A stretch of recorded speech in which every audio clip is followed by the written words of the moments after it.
Welcome everybody to the afternoon session. So we have a program now, a discussion session of the morning talks, which will be introduced by Brustei and Rami, and then in half an hour talk by Leonardo Gualtieri.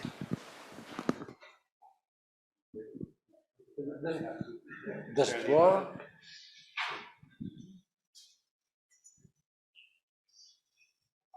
Sure, no. Now? Now? Yes. Yes. Like that? Okay.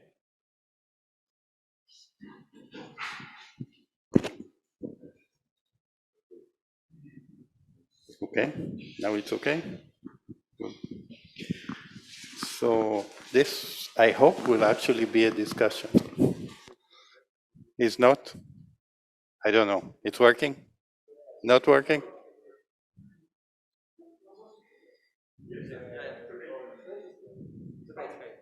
It's okay? It's okay. Seems to working. So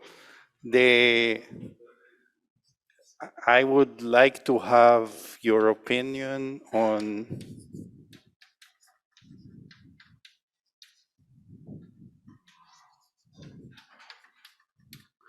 okay, and just to frame the discussion very quickly, then we know that singularity theorems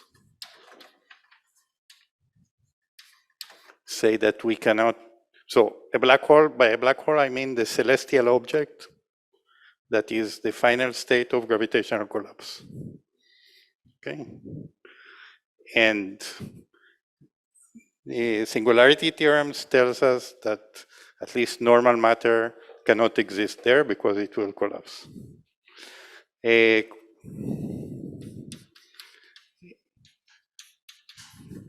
We also know that there should be some trace of the matter that fell in, otherwise it's not consistent with quantum mechanics. So in that case, the question is, what is it? Okay, and just to make it a little bit interesting, I'm asking the question, suppose you can come up with some idea of what is the black hole, how would we know that your idea is correct? And here there could be perhaps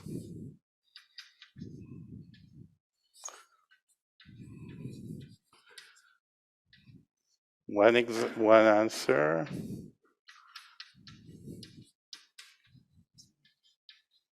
And another possibility, which I leave as a question mark.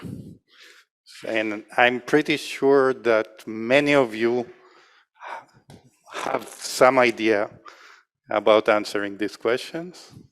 And so please. Yes. Yeah, sure. The cross means that it's not possible under standard condition to have this.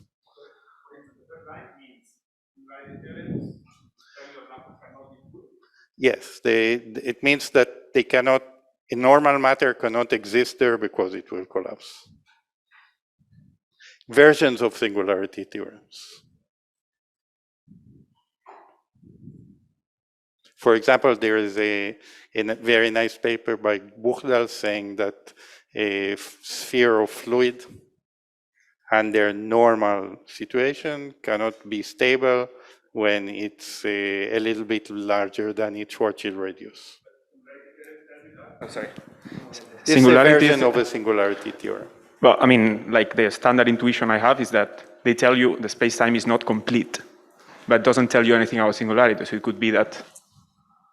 No. I said that versions of the physical versions of the singularity theorems tell you that. So, for example, the Buchdal bound tells you that the sphere of fluid under normal situation cannot be stable if it's too small. It's still outside its short radius. So for sure inside, and this is related to the thing. Yes, so who will be the first to suggest? No. Well, feel free to express your opinion. Can you elaborate on the second line? This one? So, in this case, matter is collapsing, right? Quantum mechanics says that it cannot disappear. That's probability conservation. So at the simplest level. So something has to keep track of the wave function of the state of the matter that fell in. So there. So you are talking about the information paradox. It's not the information paradox, it's related to the information paradox, but it's just a simple observation.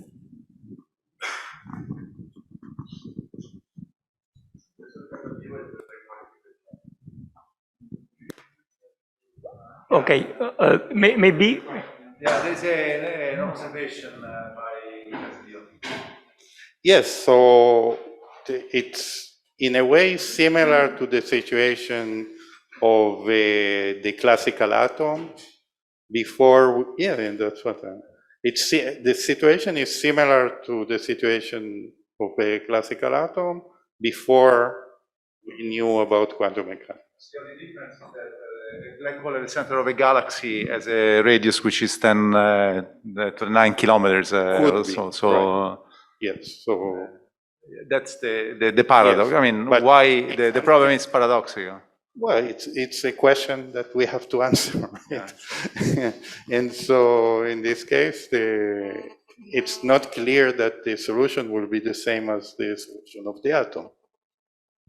Yeah, maybe following up on this point of the atom, in order to make the question precise, it would be one step is to formulating what theory you are formulating the question. I mean, is it GR?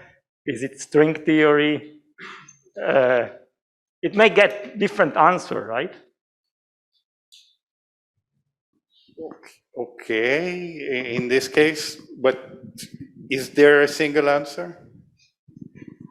Right, this a physical object, right? So there has to be a single answer. Well, a theory could not be well defined, right? I mean, No, Igor.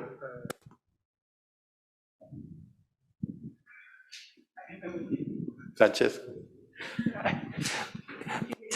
The physics is one, but the theories are different. So, given a theory, you have an answer.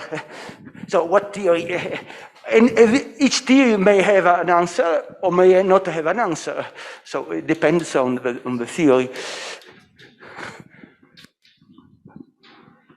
So you don't think that there is a single answer? In our world?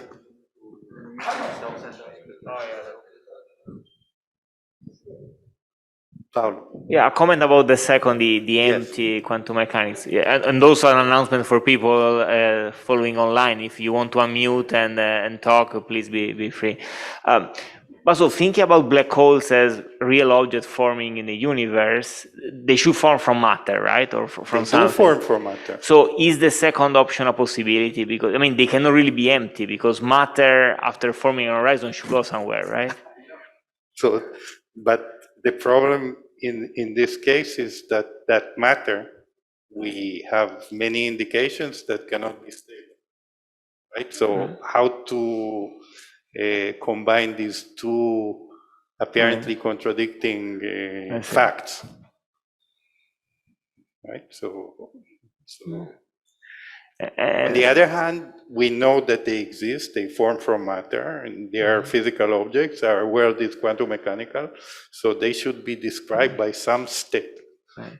Actually, related to this, and also because you mentioned horizon, are we talking here about event horizons, apparent horizons? Because the difference might be important. I mean, we have this picture of black holes sometimes as like eternal black holes, and they should be there forever.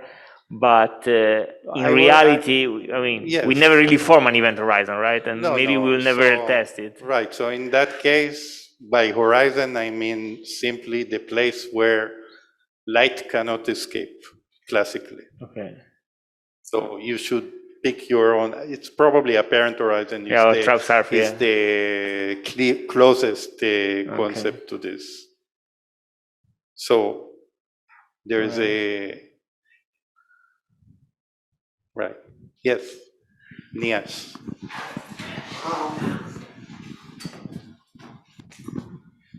So I think there is no good answer to this, because it's like yeah, it's trying to do atoms like in 17th century. I mean, there are also the observations or experiments that were done for us to discover quantum mechanics, understand the nature of atoms. I mean, imagine trying to do that like in, I don't know, if Newton could have come up with quantum mechanics, probably not. And I think that's where we are right now. So what you're saying is that at the moment, we don't have enough information to try and answer this question. That's right. That's my answer, yeah. Okay. That is somewhat pessimistic approach, but it might be correct. But then, and you have some comment or approach to the second one? I'm sure you do. You write papers about that.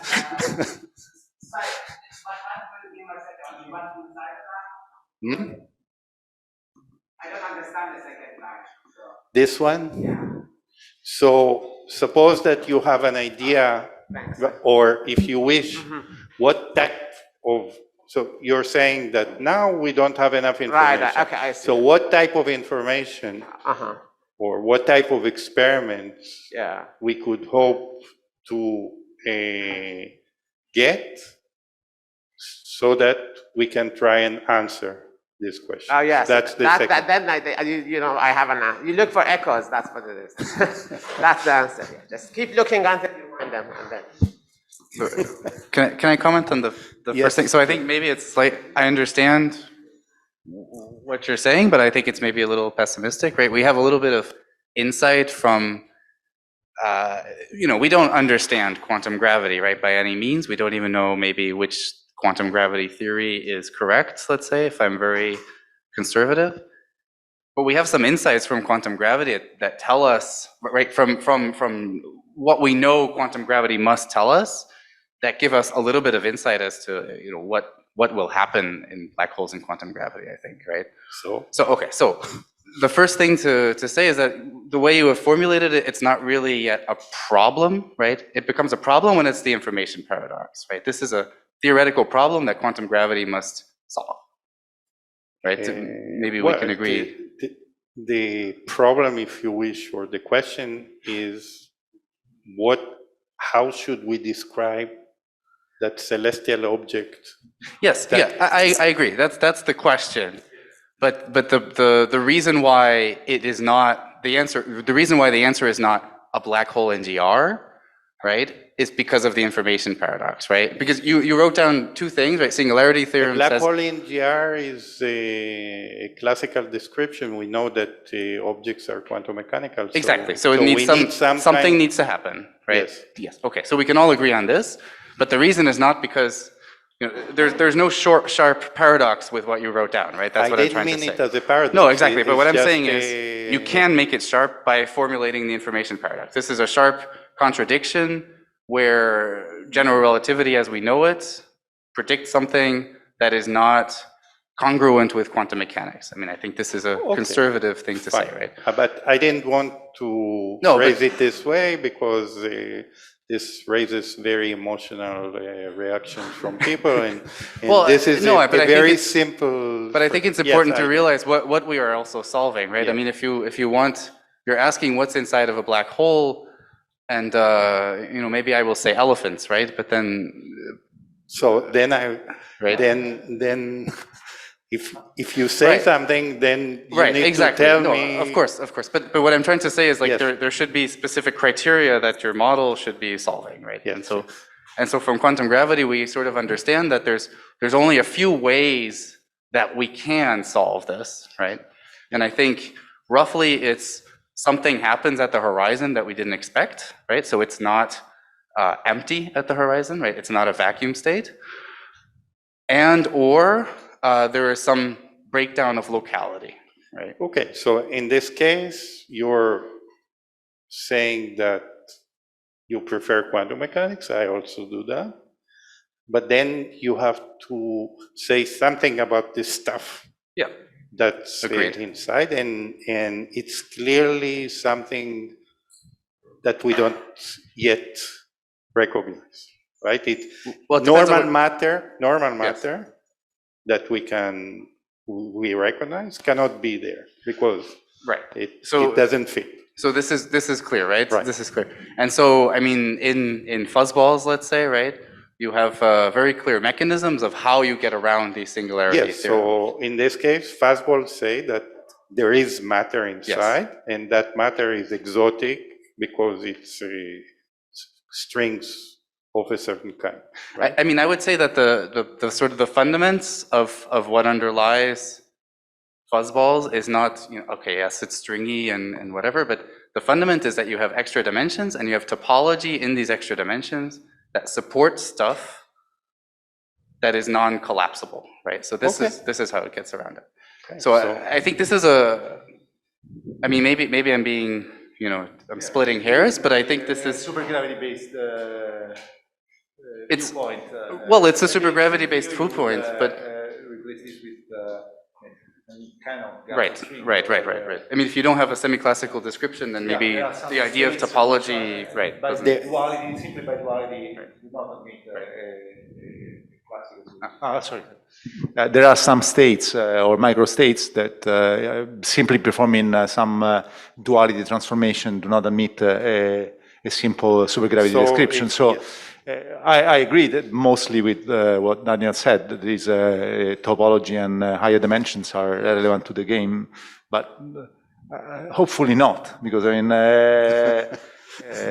we live in 4 space-time dimensions, and typically we don't have charged black holes. We have neutral black holes. Well, okay, so that's I think more of a technical issue, which people have gotten around recently. But I think the key thing that I just wanted to say is that there are mechanisms that seem very generic, right? That you can avoid these singularity theorems, and it's not obvious to just think of them, but string theory is giving them to us, right?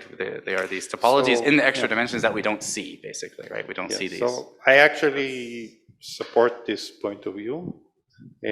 Maybe I'll say that the way I phrase it is that you have some quantum pressure. So just like you have Fermi pressure in neutron star, that it's a quantum effect that holds them, but is not strong enough to hold gravitational collapse. You're finding quantum pressure that is strong enough to hold gravitational collapse. And you can actually make this quite precise. I can tell you about it. Maybe you can No. for sure. Anyhow, but so yes, but Francesco. No, I just want to stress that fastballs are solution of classical gravity. Are solution, just as Danny was saying, That's why- in higher dimension. Therefore, it looks like a black hole in 4 dimensions. It can be a regular solution in 5. And this is something that how we would know.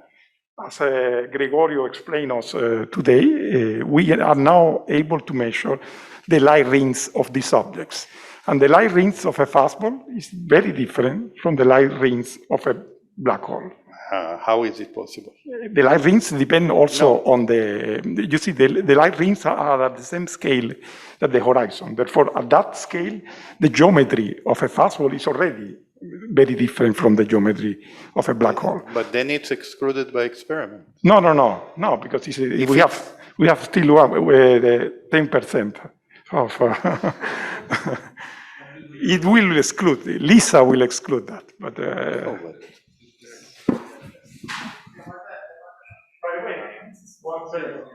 Yes, sorry. One example I would like to add in the list you present today is that example, the example of a four-dimensional theory, Einstein-Maxwell with a scalar, that follow from just dimensional reduction from 5 to 4.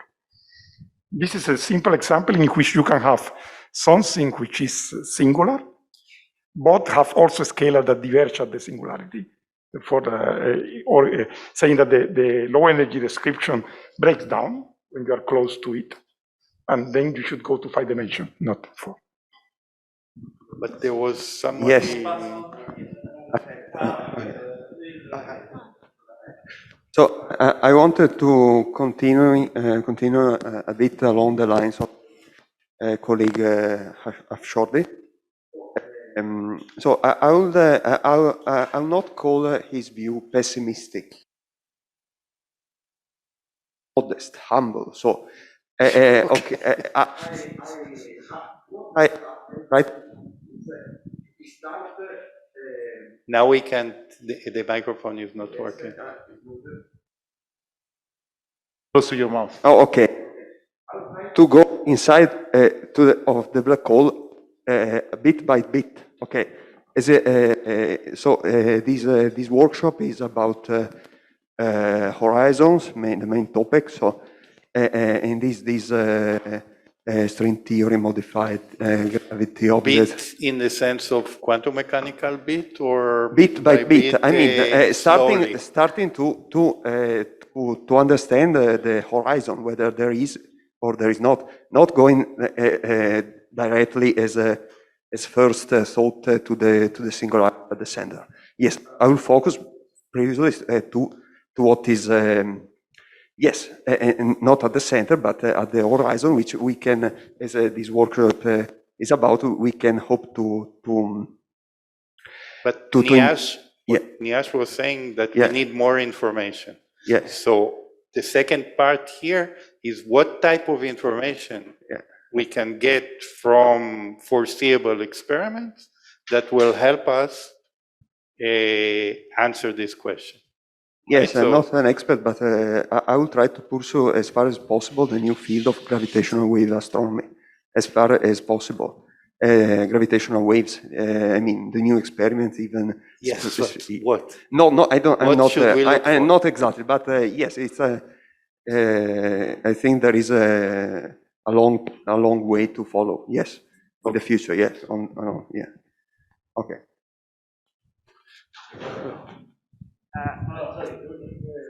Go ahead. I just wanted to comment on this issue of fuzzball because I mean I had a lot of discussions with Samir Masood and other fuzzball people, and there is this thing that there are nice fuzzball solutions, but there are special solutions that you can actually come up with pen and paper. But then there are, I mean, they're supposed to be exponential of the entropy of these, and just because of you have one fuzzball solution and you can test it, that doesn't mean that's going to be the right one. So this question of whether the light ring is going to be very different or not, I think that you need to ask that for a typical fuzzball and not for your favorite fuzzball solution, because there are exponential of entropy of them. And so I don't think it's clear that you can see fuzzballs far away from the horizon. That's okay. Now, yeah, okay, that clarifies part of my question I had, but I would still like to sit down and look at the solution you're mentioning, even if it's just one example, because I think that would be interesting. I didn't know it was possible.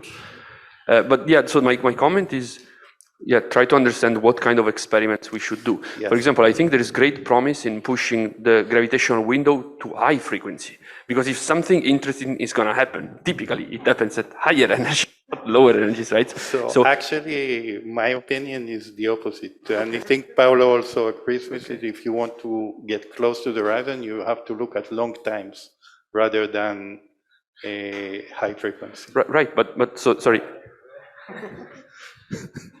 But yeah. I can explain that. Okay, yeah, I'll just wrap up my point. And yeah, so because, for example, for primordial black holes, yes. Right? If I go to higher energies, I might be able to see. So a simple way to distinguish primordial black holes, if they are very, very small, they have low mass. So if we see something which has 0.1 0.01 solar masses but behaves like a black hole, then it should be primordial. And we can see the mergers of this if we push the window at high frequency. And so my question is, okay, suppose we get gigahertz gravitational wave observations, and there are proposals to do so, and I think they're very interesting. What can we learn by, primordial black holes merging at gigahertz? So what can we learn about the perturbations which have generated these primordial black holes, and can this tell us something about some of these questions? That's my point. So I think we're nearing the end. Maybe I will tell you my my answers to this. But as we heard, this is so.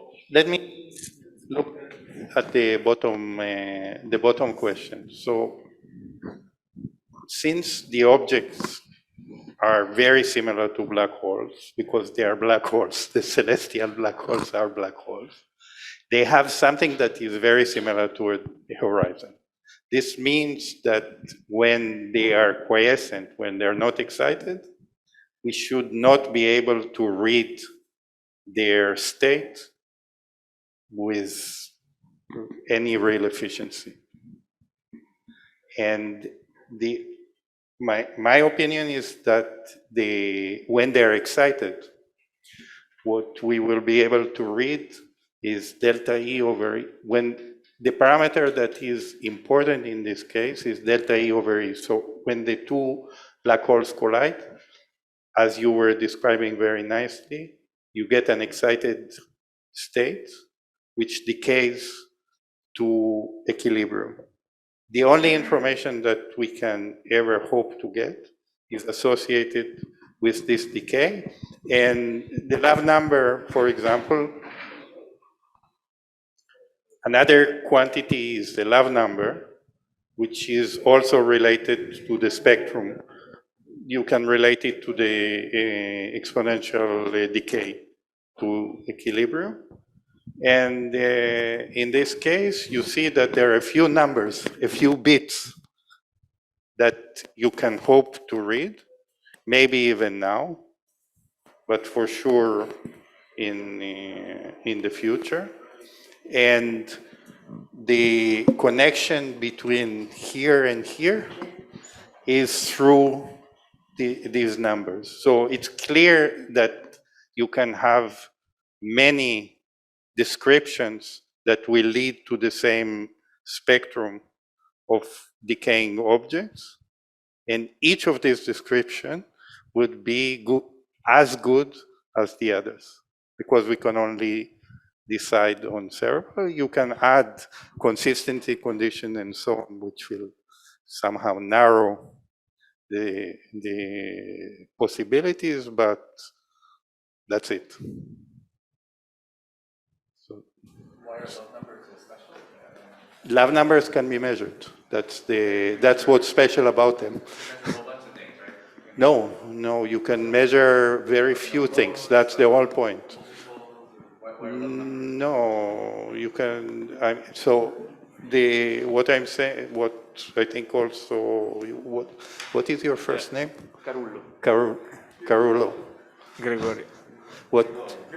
Gregorio. So the point is that you cannot measure a lot of things. You can only measure a few numbers. Hopefully. Measure a waveform.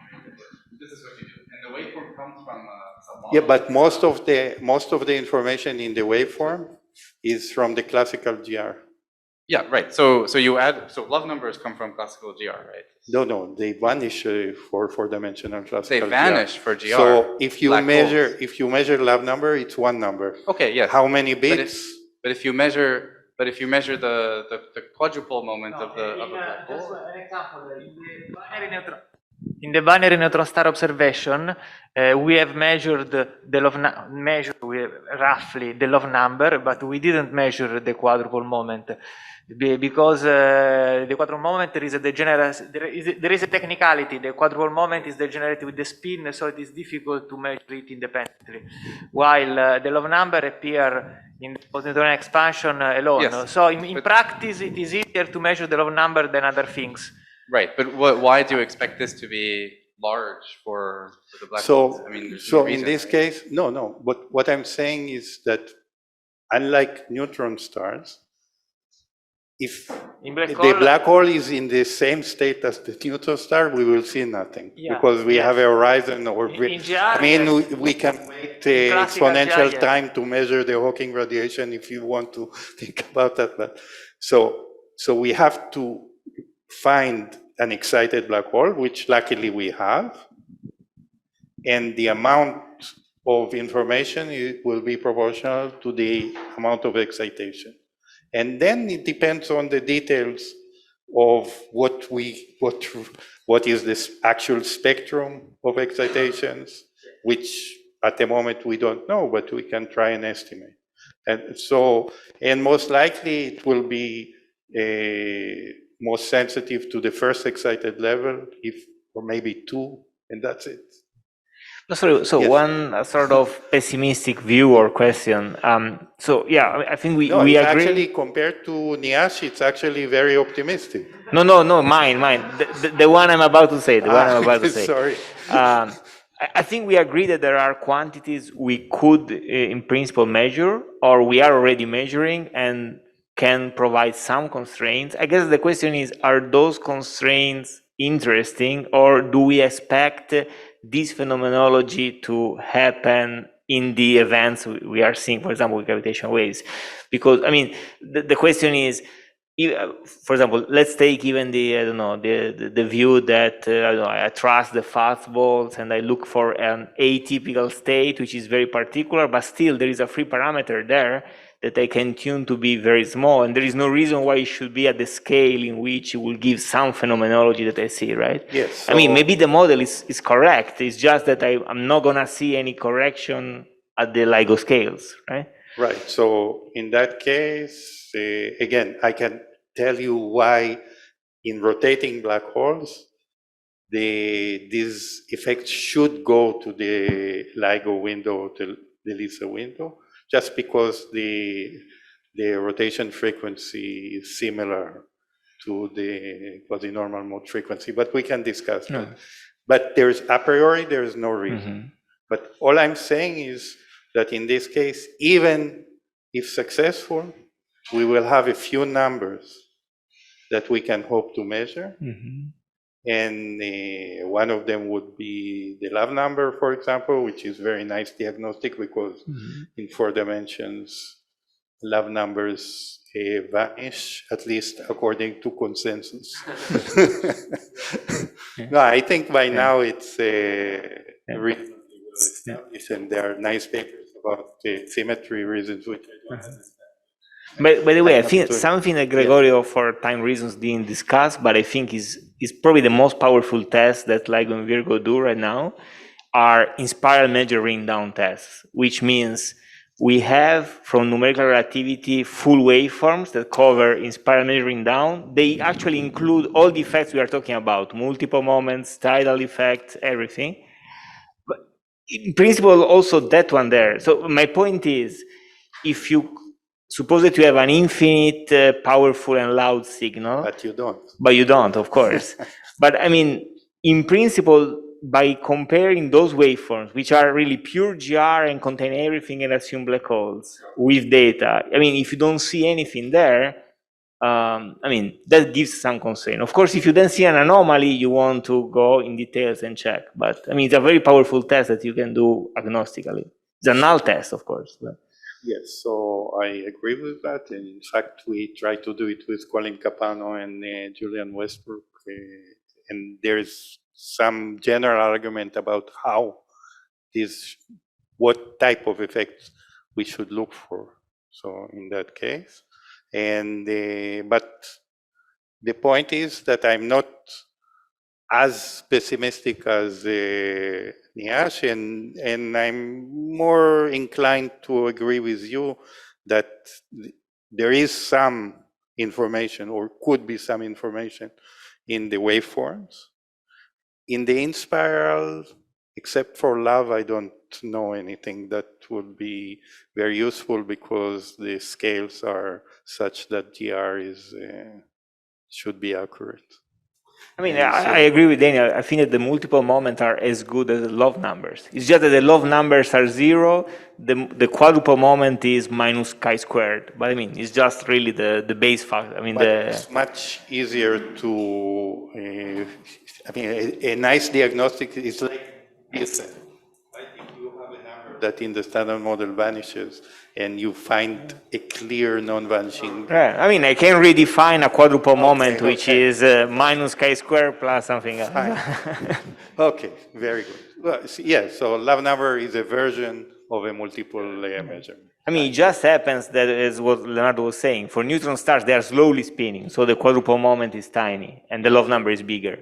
But maybe, for some reasons, actually the quadruple moment enters at lower post-Newtonian order than the tidal love number. But again, these are a few numbers that you can hope to measure.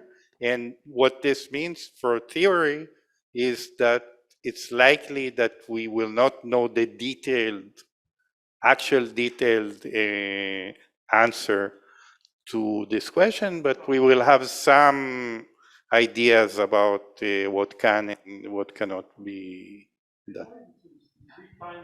A deviation from general relativity. This is the point. If in any of these measures we find a deviation from general relativity, we should start to think about how to explain that. But the point that I was trying to make is that these deviations should be quite restricted, and they should be governed by this quantity. So just by looking at black holes that are sitting there, it's unlikely to know something, and you need loud events. So loud events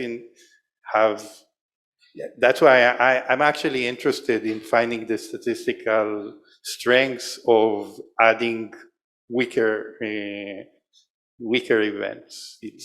My feeling is that loud events provide much more information than weak events. So if we are lucky and we get something that is louder than W915 or 914, this would be very good. Can I just comment? I mean, so Yes. I'm not saying that I have some fuzzball solution that I'm keeping in my back pocket, and this is the guy that I expect you to go find, right? But what I want to do with fuzzballs and what people want to do with compact objects or any object, your favorite theory is to get an insight exactly into which of these numbers should you be looking for, right? And how do they appear? Like where are the effects that we should look for, and how do they appear in the data? How would they appear in the data? Will they appear in the data? How strong will they appear in the data, depending on your model? I mean, these are the questions to ask, I think, right? At this point in time, you use whatever model you have available to you, and you ask, what are the effects? What are the numbers, right? What are the effects on these numbers? And so, for example, you seem to like love numbers, which is fine. But so, I am also interested in love numbers, but then what I would like to know, and this is unknown for fuzzballs, for example, is, given a typical fuzzball or given some fuzzball, how big are these love numbers, right? Like how did they scale with the size of we know how the multipole scale, for example. So we know how these deviations from black hole will scale with the fuzzball structure. We don't know the same for the love numbers. Paper suggesting a relation between the multiple. For what? They come from the same information, right? You know how in the first excited state looks like. Then you basically can tell what the love number is. Right, maybe we can talk about it, because if you have a follow-up question on this. So for the quadruple moment, take multi-center fuzzball solutions, and the multiple moments will scale with the distance between centers, right? So they can be very small if the distance is small.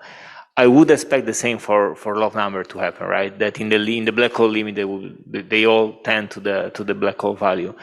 So yeah, I guess the question is, in your view, is this a limitation in the sense that is there a particular reason why the scale should be such that the magnitude of this effect is measurable, or is really a free parameter and we are just, trying to constrain it.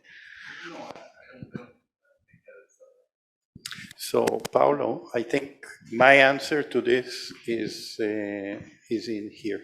So when delta E over E, so for example, in GW15 or 914, this is about 5%, right? This is the amount of excitation. So But then you want to link it to a theory, right? I mean, given a theory, how can I produce the delta E? No, the delta E over E is something that is given to you by the event.